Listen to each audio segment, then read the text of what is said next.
Perhaps this is its way of fighting back. But sometimes something happens better than all the riches and power and power. It could be anything. Very likely you notice Instant. love begins. Anyway, that's often the case. Anyway, whatever it is, don't be afraid of its plenty. Joy is not meant to be a crumb. If you suddenly and unexpectedly feel joy, don't hesitate. Give in to it.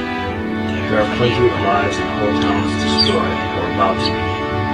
We are not wise, and not very often kind, and much can never be redeemed. Still, life has some possibility left. Perhaps this is its way of fighting back. But sometimes something happens better than all the riches and power.